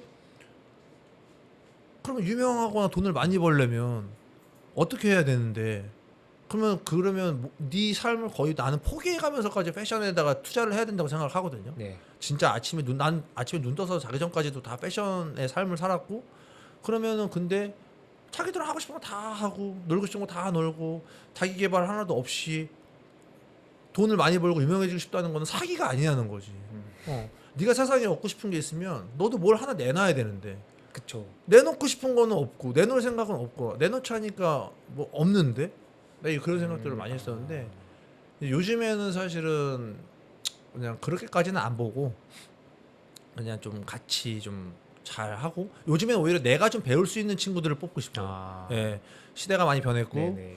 어쨌든 우리 타겟 중에서 20, 30대의 고객들이 많이 있으니 20, 30대의 니즈나 네. 아니면 내가 모르는 것들에 대한 것들을 좀 알려줄 수 있는 그런 것들을 좀 갖고 있는 친구들이 좀 많이 들어왔으면 좋겠다는 생각을 하죠. 요즘 친구들의 니즈는 뭐라고 얘기가 나오나요, 내부에서 혹시? 내부요? 내부적으로? 네. 그냥 솔직히 말하면 옷에 대한 본질보다는 조금 보여지는 마케팅에 대한 얘기를 많이 해요. 진짜 누가 입었냐, 뭐. 누가 입었냐, 뭐 유튜버랑 콜라보라든지 네. 뭐 그런 거, 뭐 비주얼적인 어떤 그런 것들, 뭐 그런 것들을 많이 얘기하는데 그런 것들이 되게 중요하긴 하죠. 네. 예, 중요하긴 한데 어쨌든 뭐 저도 많이 배워야 되는 부분이라고 생각을 하죠. 좀 이어서 가보자면은 예. 이제 제가 실장님 인스타 팔로우 하고 있거든요. 예, 저도 하겠습니다. 아니 그런 거 아니고 좀 보니까 이제 주변에서 고마움을 표하는 분들이 많으시더라고요. 예. 좋은 사람이기에 보이는 그런 현상들이라 생각하거든요. 그런 건 아니에요. 그 아니에요? 그러니까 혹시나 좀 특별하게 사람을 대하는 방법이 있으신지 아니면 근데 저는 뭐 네. 싸가지 없다는 얘기도 많이 듣고 근데 뭐 대놓고 듣진 않지만 소문으로 근데 네. 싸가지 없다는 거는 저는 제가 사실 싸가지 없게 행동한 적은 없고 네. 전 사람을 되게 가려요. 아. 네, 저는 대인관계에서 사람을 되게 가리는 편인데 전 시청률이 좋아해요. 근데 저는 그래요? 어제도 제가 어떤 자리에 갔는데 진짜 밥 먹으면서 말 한마디를 안 했거든. 근데 그게 불편해서 안 하는 거거든요. 싫어서 안 하는 거일 수도 있지만 나는 그런 자리가 불편해.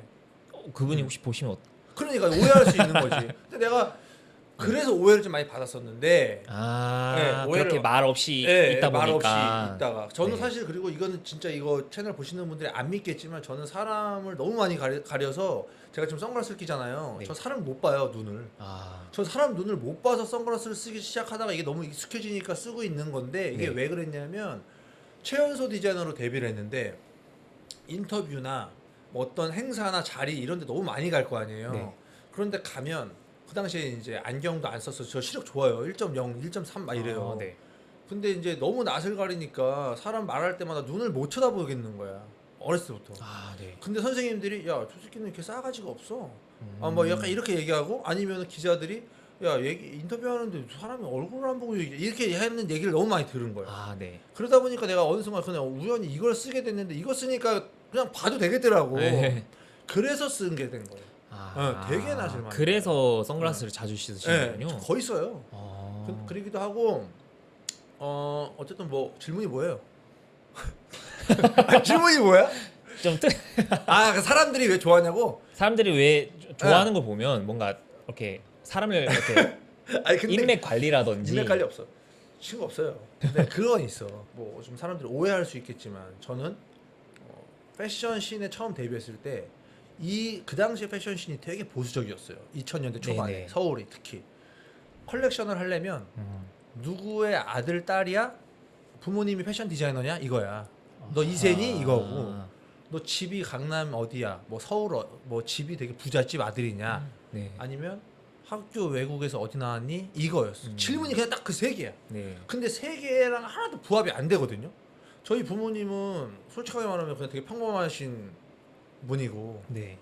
어머니는 학교 선생님이셨고 아버지는 그냥 조그맣게 일을 하시고 좀 은퇴하셨고 네. 제가 오히려 지금 집에다 이렇게 하고 있고 그 다음에 집은 뭐 인천 네. 구석이고 그 다음에 학교는 뭐 외국은 가본 적이 없었으니까 그 당시에. 네. 네. 근데 제가 어떻게 데뷔를 한 거야? 약간 이런 게 좀 많이 있었고 따가운 시선들. 근데 저는 그 당시에 네. 그걸 되게 보면서 기죽는 게 아니라 편견을 약간 깨부시는 걸 너무 좋아했었어. 아, 네네. 그래서 내가 막 되게 급성장해서 스타 디자이너가 됐을 때 그거 봐. 이런 걸 약간 되게 느꼈거든요.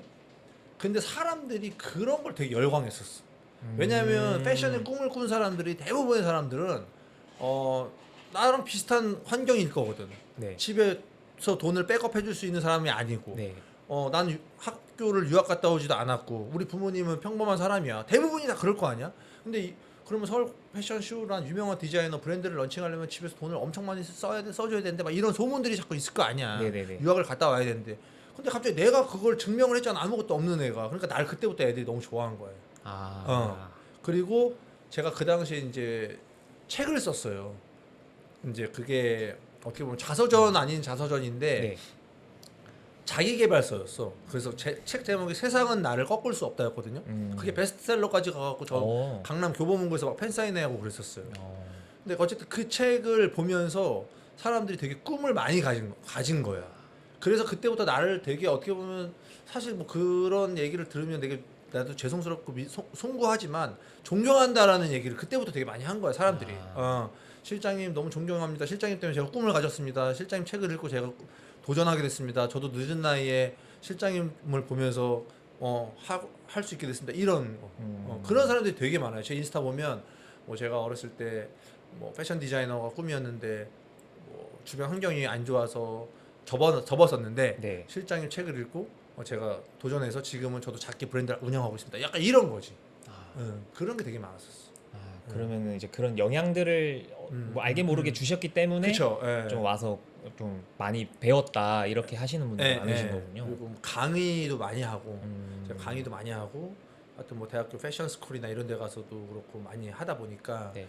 오히려 그런 좀 친구들이 많이 생긴 것 같아요. 그래서 예전에 사실 요즘에 뭐 다 인스타 DM 같은 걸로 막 그런 게 되게 많이 와요. 너무나 뭐 고맙고 너무나 뭐 항상 감사하고. 근데 내가 지금 사무실에 아마 엄청 큰 박스로 한 2개 정도 있는데 예전에 그게 펠레터로 왔었어 사무실에. 아. 진짜로 애들 어. 다 써갖고 편지로. 그거 아직도 갖고 있어. 최근에도 누가 어떤 고등학생 한 명이 정말 빽빽하게 2장을 써갖고 보낸 거야. 아 정말요? 사무실로. 우리 주소가 이제 홈페이지 나오니까. 음. 이제 그런 거 보면 너무 감사하고 아. 오히려 그런 것들을 받거나 그런 얘기를 들으면 내가 안주하지 말아야겠고 내가 계속 개발을 하고 내가 계속 더 좋은 것들을 이 사람들한테 알려줘야겠다는 책임감이 생기지. 그 원동력이 돼요 사실 그런 것들 서로. 그러면은 아까 뭐 직원 얘기를 하다가 끊기긴 했는데 혹시 직원 어떤 직원이 눈에 띄고 계속 하고 싶으신지 그런 것도 좀 궁금하긴 합니다. 직원 중에서 제가 제일 좋아하는 직원이 지금 사무실에 그래도 뭐 다 좋죠. 저는 어쨌든 다 모든 직원의 책임감을 갖고 있지만 그래도 오래 한 직원들이 있잖아요. 네. 오래 한 직원들한테 좀 애착이 많이 가죠. 왜냐하면 어쨌든 지금 15년을 한 네. 분도 계세요. 어. 어쨌든 뭐 그다음에 뭐 7년도 있고 5년도 있고 한데 젊음과 시간을 어쨌든 가장 오래 많은 시간을 회사에서 보내잖아요. 네네. 아침 9시부터 밤 뭐까지.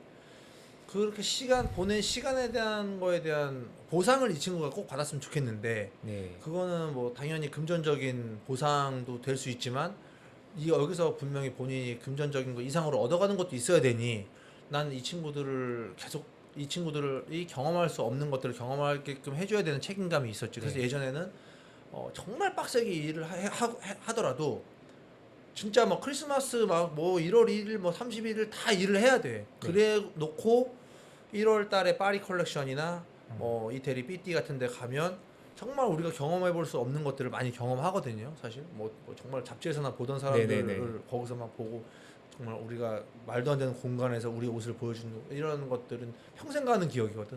그런 것들이 있는데 어쨌든 열심히 하는 직원들을 좋아하고 한 번 되게 감동했던 건 그런 게 있었어요. 제가 디자이너들한테 한때는 디자인을 안 시킨 적이 있었어요. 아주 어렸을 때.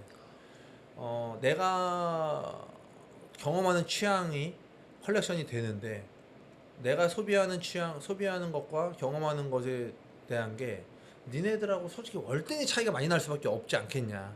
그래서 나는 그냥 컬렉션 내가 할게. 내 얘기니까. 네. 그리고 비욘드 클로젯을 오히려 조금 더 컨템포러리 라인으로 니네가 그러면 좀 맡아서 더 해라. 뭐 시장 조사도 하고 네. 판매 데이터 분석도 하고 요즘에 잘 팔리는 것들도 분석해서 한번 해봐.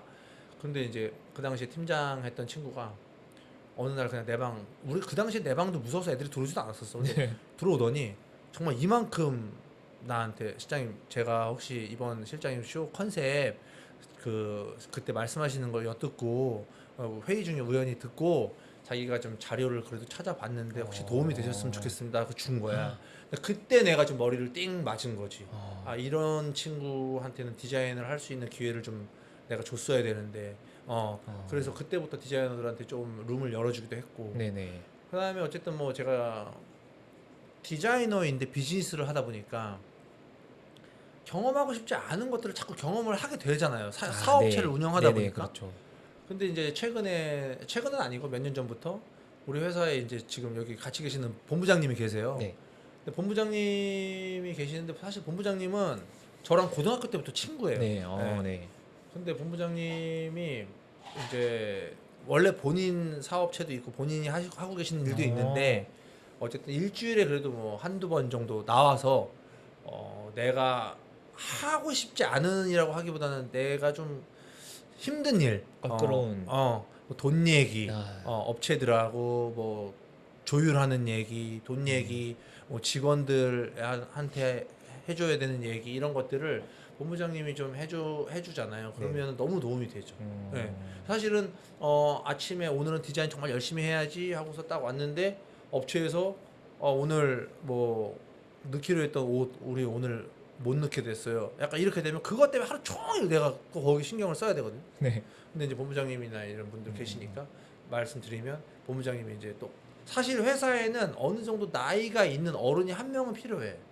왜냐하면 이게 한국 패션의 제일 큰 문제점이라고 할 수 있었던 게 나이로 누르는 사람들이 너무 많았었어. 나 어렸을 때는. 네네. 그러니까 제가 한 번 무슨 에피소드가 있었냐면 28살, 9살 때 형철이랑 같이 쇼 준비를 하는데 난 모르니까 내가 모르는 만큼 진짜 많이 배우려고 노력을 하고 있었거든요. 네. 근데 내가 아는 부분에 대해서 완벽하게 알려고 노력을 했고 근데 코트를 넣었는데 샘플실에 그 당시에는 코트를 하나 만드는데 15만 원, 20만 원이니까 적은 돈이 아니냐 나한테. 15만 원짜리 코트를 딱 나와갖고 옷을 봤는데 옷이 잘못 나온 거야. 그냥 눈으로 봐도 네. 원단을 잘못 썼어. 반대 방향 쓴 거야. 음. 근데 선생님이라고 우리가 호칭을 부르니까 선생님한테 선생님 이거 원단 이거 잘못 나왔는데요 했더니 그 선생님이 뉘앙스가 뭐였냐면 솔직히 말하면 내가 이제 대표라는 것도 알고 있거든요. 네. 어린 새끼들이 뭘 알아 니들이 약간 이런 텐션으로 다 누르는 거야. 아. 공장에서 사고 나면 야 니들이 뭘 알아. 이게 맞는 건데. 그래서 그때 한 번은 그냥 내가 거기서 그냥 다 있는 데서 오케이 하고서 돈을 그냥 선생님 저희가 여기 지불할게요 하고 그냥 가위로 내가 코트를 가로로 잘랐어. 그리고서 딱 들고 나왔어. 이거 폐기하자고.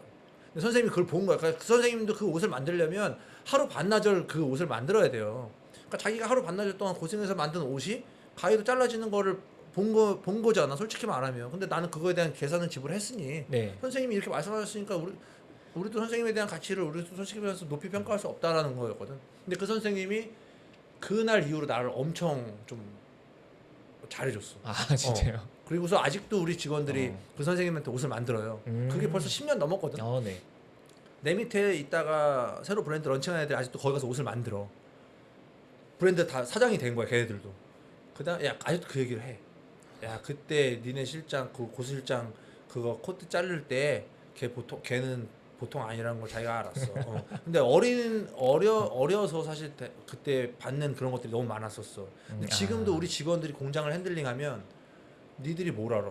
야 됐어. 막 이렇게 눌러. 네네. 근데 이제 본부장님이나 이런 좀 회사에 어른이 좀 계시면 그런 것들 잘 조율을 하지. 우리도 가서 우리는 내가 17년 동안 유일하게 공장에서 절대 하지 않았던 건 우리 미수금이 없어요. 네. 공장에 돈 밀린 거 하나도 없고 두 번째로 절대 공장에 난 직원 교육 시킬 때 공장이 우리가 갑이고 공장이 을이 아니야. 진짜로 그렇게 교육을 먼저 시켜. 윈윈 비즈니스 대 그쵸? 비즈니스로 그냥. 지금은 우리가 어떻게 보면 을이지. 그 네. 사람들이 만들어 주시는 분들이 네네. 갑이야. 왜냐하면 요즘에는 공장체 다 문 닫아요. 이제 한국 이제 다 문 닫아. 네. 예, 그런 세상이 됐기 때문에 만들어 주시는 분들이 더 중요하죠. 예. 근데 방금 공장 말씀해 주셔가지고 저는 개인적으로 그게 보이잖아요. 이게 점점 힘들어지는 게. 그러면은 어떻게 보면 그게 블루오션 아닐까 생각을 하는데 그렇죠. 예. 왜 이게 그게 없을까? 사양 산업이 된 거죠. 공장 봉제가. 네. 왜냐하면 패션이라고 하는 것을 접하는 대부분의 지금의 젊은 사람들이 패션이 목적이 되고 꿈이 됐을 때 가장 처음은 어쨌든 화려한 것과 멋있는 것에 대한 목적을 두는 건 전 네. 나쁘지 않다고 생각해요. 사실 그것도 되게 좋은 이유 중에 하나 동기부여가 되니까. 근데 어쨌든 패턴과 봉제는 사실 디자이너보다 멋있지 않다라는 사실 인식들이 좀 있어요. 예. 축구로 치면 약간 그렇지, 수비수 골키퍼 같은 그렇죠. 하기 예, 싫은 예, 예, 약간 예. 그런 쪽이라서. 그래서 어떻게 보면 디자이너나 MD나 약간 이런 쪽의 젊은 사람들이 우선적인 역할을 하려다 보니 실질적으로 이제 노동력이 들어가는 사실은 작업들이잖아요. 힘든 작업들이니까. 그런 작업들에 대해서는 조금 더 뒷순위가 되는데 오히려 저는 그런 것들을 젊은 사람들이 했을 때 봉제하고 패턴이 단순히 패턴을 뜬다, 봉제를 한다가 재봉틀을 한다가 아니야. 젊은 사람이 트렌드를 알고 뜨는 패턴과 이제는 나이가 많은 선생님이 뜨는 패턴은 장단점이 명확히 있어요. 선생님은 네. 스킬이 있겠지만 이 친구가 뜨는 건 또 다른 맛이 나오거든. 새로움이 있으니까. 그래서 나는 이게 되게 중요한 포인트인데 그쪽으로 오히려 지금 가시는 젊은 분들이 오히려 더 정말 말씀하신 것처럼 블루오션이 되는 가능성이 크죠. 그리고 개인적으로는 뭐 무신사 같은 대기업이 좀 투자를 해야 되는 거 아닌가 생각했는데 결국 그것도 네. 사람이 하는 거니까 그쵸, 돈으로 되는 게 아니긴 돈으로 되는 하네요. 게 아닌 네. 거죠. 그래서 직업에 대한 뭔가 멋이나 이런 게 있어야 되니까. 그래서 이제 우리나라가 어떻게 보면은 좀 그런 소위 말해서 그냥 가치를 인정받는 어떤 공방이나 네. 약간 그런 장인이라는 단어를 좀 쓸 만큼의 아직 문화의 어떤 수준은 아직 패션에서는 아닌 거지. 그래서 그런 것들이 좀 빨리 생겨나서 그런 사람들의 가치를 좀 존중해주고 좀 좋은 혜택과 환경을 만들어주는 정부에서 사실 그런 노력을 좀 필요한 거죠. 그러면 대한민국 패션에서 가장 문제가 되는 부분이 어떤 거라고 생각하세요? 문제? 지금 당장에 무슨 죄요? 그 제가 사실 뭐 제가 그거를 잘 아시니까 그런 아니, 얘기 많이 대한민국 하시니까. 패션의 네. 문제 여러 가지가 있겠지만 지금의 어떤 그런 소비층들 특히 소위 말해서 10대 20대의 소비층들이 네. 사회적인 어떤 그런 그 소비의 주도권을 거의 쥐고 있는 영향력이 크잖아요. 네네. 그런 사람들이 이제 어떻게 보면 좀 소위 말해서 패션을 본질에 먼저 집중하기보다는 이제 외관으로 많이 접하는 것들이 좀 아쉽죠. 그래서 사실 유튜브의 영향이 되게 커요. 예, 유튜브에서 정말 좀 얘기하는 것들에 대해서 너무 큰 신뢰감을 갖고 있는 젊은 층들도 많고 또 추천하는 거에 대해서 좀 맹목적인 어떤 그런 것들이 나는 이렇게까지 크다라고 생각을 안 했는데 네. 저는 디자이너 브랜드를 하다 보니 저도 궁금하니까 물어볼 거 아니에요. 남성복은 내가 안 물어봤고 여자들 크리에이터들이 뭐 A라는 사람이 뭐 50만, 70만인데 컨텐츠 하나 찍어주는데 뭐 3천만 원, 5천만 원을 받는 거야. 와, 3천만 원, 5천만 원을 주고 컨텐츠를 하나를 만든다는 게 상상이 안 됐거든요. 근데 물어보면 3천만 원, 5천만 원 써서 3천만 원, 5천만 원 이상의 매출이 나온다는 거잖아. 네네. 그렇게 나온대요. 네. 그게 너무 신기한 거잖아. 그래서 어쨌든 그러면 그만큼의 그 사람의 어떤 그런 구독자들은 영향력을 보면서 이 사람을 되게 신뢰하는 거기도 하고 그래서 그만큼의 더 큰 책임감이 따르겠다 이런 생각들을 했죠. 예, 예. 그럼 패션 유튜브가 문제라는 뜻인가요? 아니야 유튜버가 그거 이제 소비자들이 조금 더 그런 것들을 선별할 수 있는 안목들이나 이런 것들을 좀 키워줄 수 있는 채널도 같이 나왔으면 좋겠다는 거죠. 더 많이 나왔으면 좋겠다. 지금 뭐 유튜버가 문제가 아니라 그런 것들을 좀 더 선별할 수 있는 것들을 알려주는 조금 더 전문가들도 많이 나왔으면 좋겠다는 생각을 하는 거죠. 그러니까 이 시장 자체에 어떤 그런 먹이사슬이 정말 보면 되게 좀 건강한 먹이사슬로 서로 정말 이렇게 했으면 좋겠다는 거지. 그러면은 이제 신입 디자이너, 브랜드 디렉터로서 고태용이라는 인물에 대해 얘기해봤다면 유튜버로서의 삶은 어떠신지 궁금합니다. 유튜버는 지금 뭐 3만도 안 돼요 지금. 그 정도면 요즘에 시청률이 몇인데요? 저도 3만 명. 그러니까 시청률이 3만이 넘었는데 지금. 그래도 유튜브를 어떻게 생활처럼 계속 하고 계시잖아요. 네네. 좀 하고 나서 바뀐 점이라든지 있으시지 않을까요? 그냥 솔직히 말하면 예전에는 20대 때 데뷔했을 때 30대 초반에 별명이 패션계의 아이돌이었어. 근데 지금은 패션계의 아이둘이야. 왜냐면 이제 나이가 40대 넘었는데 아이둘이 돼도 이제 아저씨잖아요. 근데 네네. 아저씨인데도 다행히 유튜브를 하면서 소통을 했기 때문에 젊은 친구들이 저를 그래도 인지하는 디자이너가 돼서 참 다행이다라는 생각을 하죠. 그러니까 저는 어렸을 때 방송 많이 했거든요. 네네. SBS에서 하는 서바이벌 프로그램부터 온스타일 방송 많이 하고 하니까 서바이벌 프로그램도 나가셨어요? 서바이벌 프로그램 이제 패션왕이라고 패션 그게, 서바이벌. 네, 패션 서바이벌에서 이제 뭐 저랑 이제 지코 피오랑 한 팀 먹고 뭐 디자이너들하고 셀럽들하고 다 팀을 먹고 막 올라가는 프로그램 SBS에서 한 거야. 근데 그것 때문에 막 그 당시에 사람들이 많이 알아줬고 네. 워낙 채널이나 약간 이런 뭐 매체에서 많이 다뤄졌기 때문에 좋았는데 이제 그런 것들이 사실 어느 순간 패션을 다루는 채널들이 많이 없잖아요. 네. 그리고 뭐 패션 디자이너라고 하면 지금 대중들이 아마 내가 항상 농담처럼 이 얘기를 하면 사람들이 많이 진짜 웃지만 나는 진짜 솔직히 말해서 제일 인기가 많은 브랜드 중에 김혜김이라고 있잖아. 네. 그러면은 뭐 김혜김이라는 브랜드를 내가 요즘에 되게 핫한 브랜드라고 하면 진짜 100명 중에 90명은 난 안동김 씨인데요 이래. 그러니까 그 브랜드를 모르는 거야. 10명만 김혜김을 아는 거야. 10명도 몰라 솔직히. 그쵸. 근데 진짜 소위 말해서 대한민국에서 제일 핫한 브랜드야 그러면은 솔직히 다 알아야 되는 거거든요. 근데 그게 어떻게 보면 방송과 매체의 힘이거든. 네. 근데 요즘에 예전처럼 누가 잡지를 돈 주고 사서 보며 누가 TV에서 어떤 채널에서 패션 디자이너를 다뤄주냐는 거지. 온스타일 자체를 안 보거든. 그러다 보니까 이제 좀 사람들한테 보여질 수 있는 채널이나 매체 자체로서 많이 적어질 때 네. 유튜브라는 걸 통해서 제가 내가 만드는 옷에 대한 얘기, 그다음에 비욘드 클로젯이라는 브랜드는 이런 사람이 만드는 거라는 취향에 대한 얘기, 그다음에 17년 동안 했던 전문성으로 그냥 내가 생각하는 전문성에 대한 얘기, 이런 얘기들을 좀 해줄 수 있는 채널이 생겨났기 때문에 유튜브라는 거는 저한테 되게 소중한데, 솔직히 말하면 처음에 채널 개설하면 스타트가 10만 정도 될 줄 알았어요. 몇 년도에 시작하셨죠? 3년 됐어요. 3년이요. 예. 그리고 제일 진짜 듣기 싫은 저기 댓글이, 이 정도 채널이 이 정도 전문성이면 10만 100만 원 가야 되는데 왜 이렇게 구독자가 없지? 막 이런 거. 뭐야 진짜. 그리고 뭐 어디 백화점이나 뭐 어디 뭐 성수동이나 어디 가면은 뭐 하고 있으면 와서 태용 디자이너님 제가 너무 좋아해요. 저 유튜브 구독하고 있어요. 그게 너무 많아. 그럼 내가 이렇게 많이 구독하고 있는데 그럼 대한민국 사람 거의 다 구독한 것 같은데 왜 맨날 뚜껑 열어보면 3만이 안 된 거야? 내가 되게 어려워 오히려. 근데 되게 좋은 건 되게 생각보다 구독자가 늦게 올라가는데 네. 콘크리트 팬으로 구성이 되어 있는 것 같아. 그렇죠. 느릴수록 그런 게 좀 있죠. 그거 좋아. 그래서 사람 자체를 좋아하는 네. 구독자분들. 그래서 지금은 27,000, 8,000인데 조회수는 또 괜찮게 막 많이 나오니까 네네네, 막 그쵸. 뭐 진짜 5만 10만 네. 분들만큼 나올 때도 있으니까. 그래서 내가 아까 구독자의 수가 중요한 건 이제 아닌가 이런 생각을 하죠. 저도 그래도 유튜브 생태계를 잘 알고 있다 생각하는데 확실히 한 2, 3년 전이랑은 분위기가 다른 것 같아요. 예전처럼 떡상하는 채널은 진짜 남자 쪽은 더 없고 요즘에는 진짜 콘크리트로 다 나눠지는 것 같아요. 취향 따라서. 예, 맞아요. 그래서 나도 콘크리트가 더 중요한 것 같아.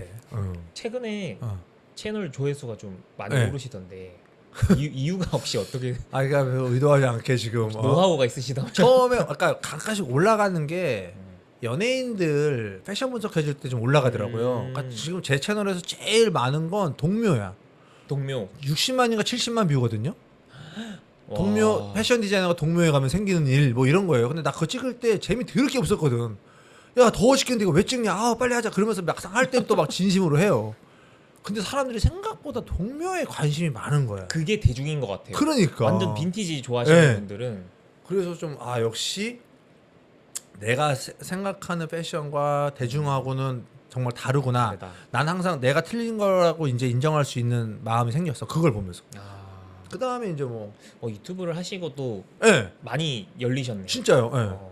그리고 BTS BC 패션 분석한 거, 그다음에 뭐 변우석 하는 거, 뭐 이런 거 하는 거. 뭐. 우석이는 사실 우리 그 모델이었으니까 그 얘기 해줬고. 그러다가 이제 최근에 이제 지갑의 계급도 네. 뭐 그런 거 그거는 그런 사람들 해준 좋아하거든요. 거고. 그다음에 이제 한국 패션에서 최근에 뭐 이 논란 이슈, 뭐 디올, 그다음에 도메스틱 브랜드 이런 거 해주면서 좀 그런 게 조회수가 좀 몇만씩 나오더라고요. 근데 그런 것들 하면서 이제 좀 역시 좀 자극적인 요소. 예, 대중들은 좀 자극적인 걸 좋아하는 건가? 대리 만족을 느끼는 건가? 그게 어떻게 보면 이슈 같은 건 이제 10만, 20만 넘어가시는 분들은 이게 쉽게 다루기가 좀 예민한 부분일 수 있는데 그거에 대한 또 응어리가 있으셨던 것 같아요. 그렇죠. 그런 거 있을 것 패션을 같아요. 좋아하시는 근데 분들. 10만, 20만 넘어가시는 분들은 어쨌든 그분들이 광고 지어서 그런 거잖아요. 뭐 그럴 수도 있고 아닐 수도 있는데. 네. 근데 뭐 꼭 제가 경험했을 때는 꼭 광고라기보다는 그냥 친분이 있나? 누구랑요? 그 대표님들하고? 그거까지는 잘 모르겠는데 그냥 어떻게 보면 이제 영향력이 커지다 보니 말 하나하나 조심해야 되는 부분이 있어서 그래서 좀 언급을 자제하는데 이제 그때 실장님이 딱 한마디씩 해주니까 이제 속이 시원했던 거. 가려운 것을 긁어주니까 아주 그냥 사이다를. 저도 네. 이제 그런 것들을 보면서 오히려 저도 공부를 많이 하게 되고 네. 저는 사실 이번에 최근에 그 도메스틱 논란 같은 것들 보면서 저도 어쨌든 옷을 만들잖아요. 네. 우리 옷을 다시 한번 뒤돌아보는 계기가 됐어. 진짜. 야 우리 옷은 왜냐면 내가 먼저 제대로 만들고 나서 그 얘기를 해야 되니까. 그래서 우리 옷들도 다시 한번 내가 이번에 진짜 그 컨텐츠 찍으면서 다시 한번 돌아보게 됐어. 야 우리 거 이상 없는지 다시 체크해봐. 오늘 그 시험 성적서 뭐 올렸잖아. 스토리 올리신 거 네, 같아요. 그래서 올린 거야. 우리 것도 원래 우리 거는 요즘에 우리가 그거는 그것 때문에 올린 건 아닌데 요즘에 아예 그냥 업체들이 뭐 무신사나 이런 해주나요? 데서 네. 등록할 때 그런 것들을 제출하라래. 정말요? 그때 이번에 그 캐시미어 머플러인데 캐시미어 하나도 안 들어가는 거 있었잖아요. 네. 그 이후로 캐시미어라는 걸 상품명에 넣으려면 캐시미어가 들어간 성분표를 같이 제출해야 돼 이제. 되게 까다로우신 거지. 뭐 그게 뭐 정말 캐시미어를 잘 된 거네요. 어떻게 그럼 보면 건강한 어떤 음. 그런 유튜브를 통해서 뭔가 한번 걸러진 거지. 예. 그런 게. 무신사가 그래도 좋은 일을 무신사가 그걸 해야지 하기는 어쨌든 자기네들 거기 생겼으니까. 그렇죠. 예, 예. 그러면은 이거는 진짜 많은 분들이 궁금해하실 수 있을 것 같은데 실장님을 보셨을 때 이 도메스틱 브랜드 중에서 여기는 진짜 잘한다 하는 브랜드 있으신가요? 아, 근데 너무 많아요. 제가 정말요? 저는 무슨 생각을 했냐면 예를 들어서 뭐 브랜드마다 다 예산은 한정돼 있을 텐데 네. 그 한정돼 있다면 저는 우선순위를 쓰는 게 개발비를 써요. 네. 소재 개발, 패턴 개발, 아트워크 개발, 부자재 개발 이런 네. 개발비를 쓰는데 그 개발비를 한 번에 우리가 예를 들어서 이런 소재를 만드는데 한 번에 나오는 게 아니라 한 번 만들고 2차 샘플, 네. 3차 샘플 하기 때문에 돈이 꽤 많이 들어가거든요. 네. 그래서 사실은 우리가 마케팅 비용보다는 개발 비용을 많이 써서 마케팅에 사실 치중 안 했던 걸 수도 있어요. 근데 요즘에 최근에 내가 좀 봤던 브랜드들 중에서는 마케팅 비용을 너무 많이 쓰니까 근데 이 판매가가 명확하게 나와 있는데 네. 이런 애들은 그러면 마케팅 비용이 이만큼 쓰면 소재 개발하고 패턴 개발, 원단 개발, 뭐 부자재 개발을 아예 안 할 것 같은 거야. 네. 근데 이제 도메스틱에도 소재 개발 이런 자체적인 어떤 그런 개발 인하우스에서 개발을 하면서 마케팅에 대한 버짓 같이 써가면서 올라가는 브랜드들이 나오더라고. 그러니까 그런 브랜드들 보면 이제 한국에서도 이런 브랜드들이 좀 나오는데 약간 이런 생각들을 하는데 뭐 제가 여기서 이제 뭐 어떤 브랜드라고 얘기를 하기는 좀 민감한데 A라는 브랜드는 너무나 괜찮은 거예요. 비주얼적으로나 네. 뭐 이게 뭐 인스타 광고나 뭐 인스타를 보면 근데 그 옷을 오프라인에서 만져보면 내가 우리 직원한테 얘네들은 옷하는 애들이 아닌데 얘 옷을 모르고 만드는 애들인데 약간 이런 얘기를 한 적도 있거든요. 네. 근데 어쨌든 뭐 그거는 저는 시행착오라고 생각을 하죠. 뭐 그러면서 계속 그 사람들이 꾸준하게 옷을 만들면 나중에 좋은 옷을 만들 것 같으니까. 요즘 도메스틱이라고 하기보단 지금은 도메스틱 넘어간 것 같은데 저는 그냥 렉토 괜찮은 것 같아요. 네, 렉토는 조금 컨템포러리 중에서 그 만드시는 실장님 자체의 취향이 너무 좋아요. 백석 실장님 취향이 너무 좋아서 그분 이제 뭐 내셔널 브랜드 대기업에서 일도 하셨고 그냥 그분 인스타그램 가끔 들어가서 보면 취향 너무 좋으신 분이어서 어쨌든 옷이라는 건 취향을 담아야 되거든요. 네, 워낙 좀 그런 시장 조사나 뭐 이런 트렌드나 이런 것도 되게 민감하고 그러니까 렉토 옷이 어떻게 보면은 좀 그런 시장의 포지셔닝을 되게 잘 잡고 들어간 것 같아. 그러니까 뭐 타임 옴무나 네. 뭐 약간 이런 쪽의 컨템포러리의 가격보다는 저렴한데 또 약간 지금 무신사에서 소위 인기가 많은 도메스틱 브랜드보다는 비싸. 네. 그러니까 요거 무신사에서 파는 옷 산 거 입고 나는 별로 그거 안 입고 싶은데 나는 그거 입는 애들은 아닌데라는 애들을 포지셔닝 잘한 것 같아요. 나는 옷에 좀 더 관심이 있는데 나는 그런 애들 있잖아요. 그쪽 포지셔닝을 잘한 것 같고 또 꽤 입을 만한 옷들이 많고 그거 되게 좋은 것 같아요. 그럼 잘하고 있는 브랜드들이 많다. 많죠. 근데 결국적으로는 결과물로만 우리가 봐야 된다면 네. 그 옷을 만드는 과정, 뭐 이 옷을 어디 카피 같아, 뭐 이 옷은 뭐 옷에 대한 기본기가 안 돼 있어라고 하지만, 근데 사람들이 열광하는 포인트들이 또 있다면 그건 잘하고 있는 거거든요. 근데 뭐 예를 들면 뭐 있어요. 뭐 내가 뭐 최근에 많이 듣는 거는 떠그나, 뭐 네. 준태킴, 뭐 파프, 네네. 뭐 이런 브랜드들 인기 많잖아. 네네. 근데 그런 브랜드들이 아마 그런 요소를 보죠. 근데 뭐 내가 떡이랑 뭐 파프나 이렇게 같이 보는 맥락은 아니야. 또 파프는 내가 봐서 또 다른 맥락으로 되게 높이 평가하는 부분이 있는데 네. 어쨌든 마케팅이나 포트폴리오나 결과물을 통해서 사람들이 열광할 만한 것들을 뽑아내잖아. 네. 한국에 있는 디자이너가 버지라블로랑 콜라보를 하고 한국 브랜드가 갑자기 막 트래비스 스캇이나 앱셀라키가 옷을 입고 막 나오고 네네. 뭐 이런 그 결과물들에 대한 것들은 되게 그냥 단순하거나 되게 우연히 이루어지지 않거든요. 네네. 그렇기 때문에 그런 것들에 대한 것들도 되게 높이 평가해줘야 되는 요소 중에 하나라고 생각해요. 그 더워클럽이라는 브랜드를 내가 사실은 소비를 하진 않았고 저도 이제 사람들한테 이제 이슈가 많이 되니까 저도 이제 들어가서 구경은 할 거 아니에요. 그러면 그러니까 한국에 이런 브랜드가 있는 것도 너무 재밌잖아요. 그쵸. 그 한국에서 디자이너를 다 고상하고 되게 예. 그냥 우아하게 막 활동한다고 생각했는데 그냥 한국에 약간 좀 락스타 같은 사람이 네. 나와서 그런 막 열광할 만한 옷을 만들고 막 이러면 슈퍼스타 같은 사람들이 나왔다는 거는 너무 재밌잖아. 그러니까 그런 시대에 그런 사람들이 나왔다는 것도 있고 하지만 이 사람도 있고 이 사람도 있고 이 사람도 있고 이 사람도 있고 이렇게 돼야 또 시장이 되게 건강하게 잘 형성이 돼서 돌아가지 않을까 싶은 거지. 그분들도 어떻게 보면 시장님처럼 그 본인들의 취향이 딱 그렇죠. 브랜드에 녹아 예, 있으니까 예. 사람들이 열광하는 것 같아요. 그렇죠. 되게 좋죠. 그런 것들은 되게 좀 어쨌든 되게 높이 평가해야 될 부분이라고 생각해요. 그런 결과들이. 예. 패션 유튜브 그 공식 질문이 하나 있거든요. 아 예, 뭐인데? 그 카피 이슈를 어떻게 생각하시는지. 이게 실장님이 생각하시는 카피의 기준? 카피는 이거 최근에 제 컨텐츠에서 얘기를 했는데 하셨군요. 저한테 많이 들어와요. 그런 것들 어떻게 생각하냐고. 근데 예를 들어서 뭐 예를 들면 A라는 브랜드가 발렌시아가랑 옷이 똑같고 뭐가 똑같다 그러니까 A 옷 발렌시아가 A 옷 발렌시아가 이렇게 쭉쭉쭉 비교 분석을 해갖고 막 보여주는 것도 있어. 네. 그럼 보면 비슷해요. 근데 어떻게 보면 우리가 하늘 아래 어쨌든 이제 더 이상 새로운 것이 나오긴 힘들어라고 해외 디자이너들이 농담처럼 얘기하지만 어쨌든 패션은 과거의 재해석도 있고 분명 영감을 받는 부분도 있을 거고. 네.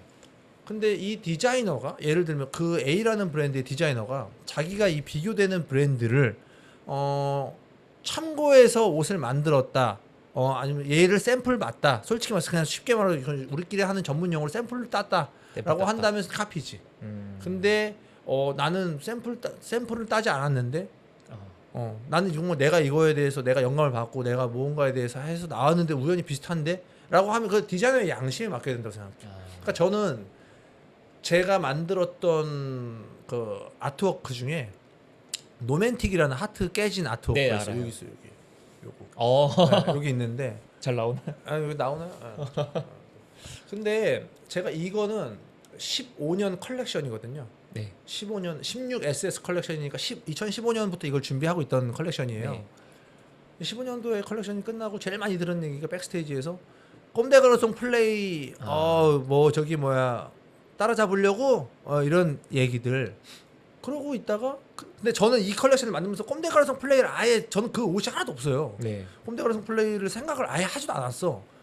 그러더니 갑자기 이 옷이 엄청나게 팔릴 때쯤에는 아미를 보고 만들었냐라는 얘기를 듣고 네. 어느 순간 근데 그렇게 따지면 하트는 지금은 또 카라트도 하트가 있고 그렇죠. 하트는 휴먼 메이드도 있고. 휴먼 메이드도 있고 심볼릭하잖아요. 네. 근데 어쨌든 제가 그런 얘기를 들었을 때 되게 발끈하거나 뭔가 긁히거나 하지 않았던 건 저는 아예 그런 걸 참고를 안 했거든. 그랬기 때문에 그거에 대해서 되게 유연하게 넘어갈 수 있었던 거고 그냥 하나의 에피소드로 생각을 할 수 있었던 거고 심지어 아미 그 하트는 이거보다 뭐 나중에 나왔거든요. 네. 그러니까 그렇게 할 수 있었는데 카피라고 하는 거는 어쨌든 디렉터의 양심에 맡기는 거지. 된다. 우리가 그거를 진짜 추궁해서 들을 수가 있는 내용은 아닌 것 같아.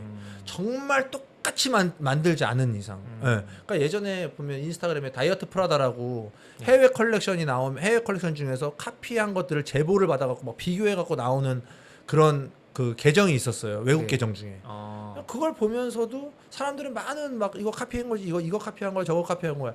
근데 결과적으로 그게 디자이너의 양심에 맡기는 거지. 법적 소송으로 가기까지에는 되게 큰 시간이 필요하거든요. 네네. 그래서 그거는 카피의 논란은 제가 봤을 때 아마 우리가 죽을 때까지 끝나지 패션계에서는 않는다. 끝나지 않을 것이고 그것은 우리의 판단 우리가 백날 너 이거 카피한 거야라고 해도 디자이너가 정말 난 이거 아닌데 라고 하면 아닌 게 되는 게 되니까 우리가 그거에 대해서는 사실 끝날 때까지 끝나지 않는 숙제인 것 같아. 예. 또 대답 안 하면 아닌 게 되니까. 그렇죠. 예, 예. 어려운. 그러니까 저도 질문이긴 하네요. 컬렉션이 끝나면 항상 듣는 피드백들이나 이런 것들이 이제 커뮤니티에서 많이 나왔을 때는 정말 생각하지 않았던 피드백들이 많이 나오는 게 많았었어요. 저거는 뭐 저거 베꼈네.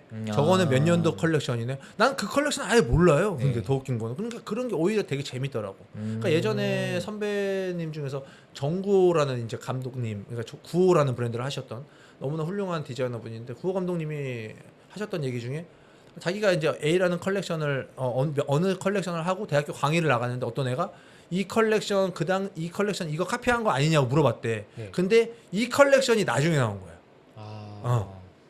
그러니까 사실 나는 근데 아는 만큼 보인다라는 말처럼 정말 그건 디자이너의 양심이고 또 소비자의 어떤 그런 말 한마디에 흔들림 본인의 양심이 정말 떳떳하다면 흔들릴 필요는 없다는 거죠.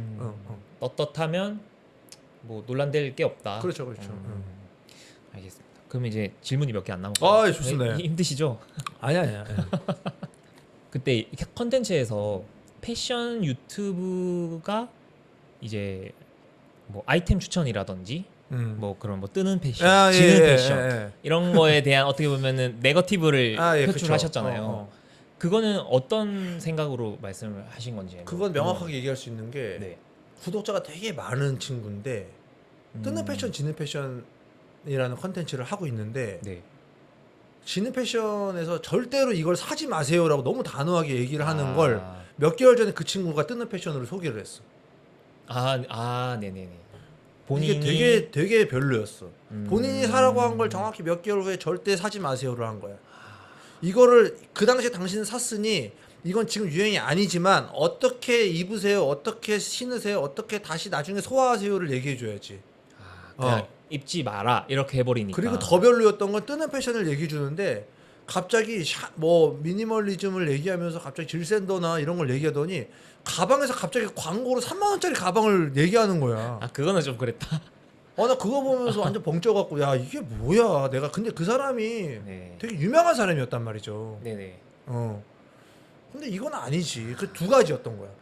지는 패션에서 절대 사지 마세요 했는데 불과 몇 개월 전에 자기는 이거 무조건 사세요를 해줬고 뜨는 패션에서 갑자기 질샌더와 뭐 콰이어트 럭셔리를 얘기하면서 로고가 없는 3만 원짜리 가방을 맨 거야.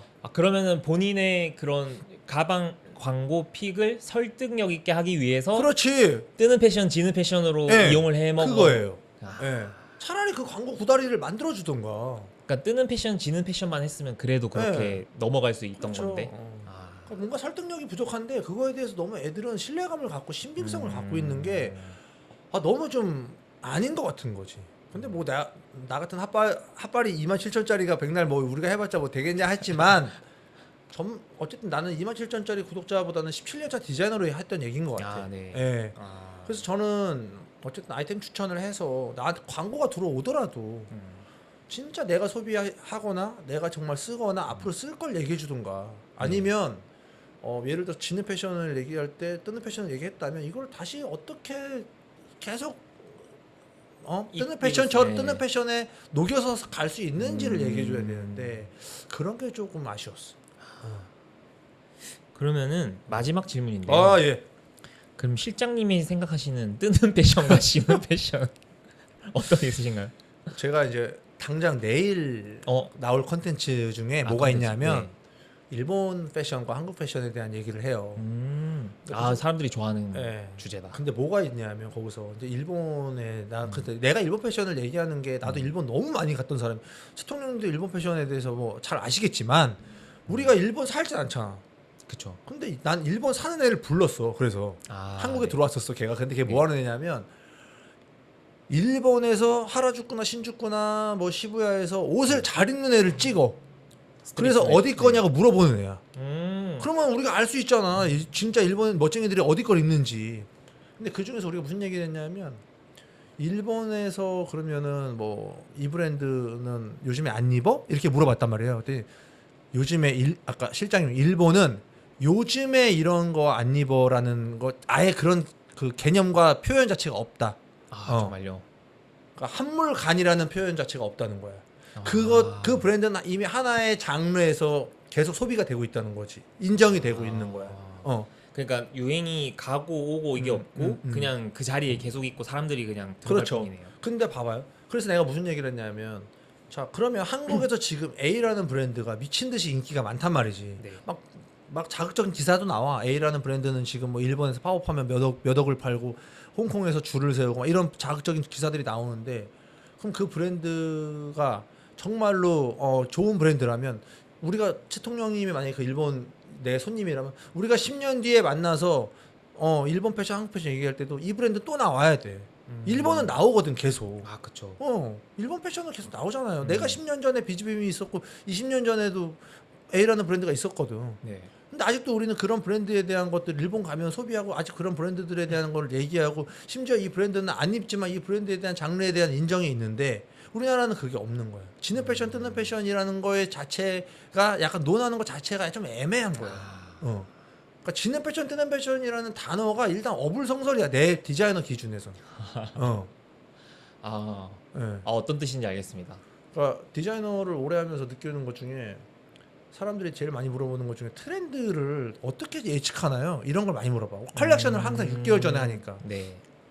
그래서 파리 가거나 뉴욕 가서 컬렉션 하면 사람들이 대부분 그 당시에 뭐 예를 들어서 뭐 어느 시즌에 뭐 생로랑이랑 뭐 지방시랑 컨셉이 겹칠 때도 있고 그래요. 네네. 그러면은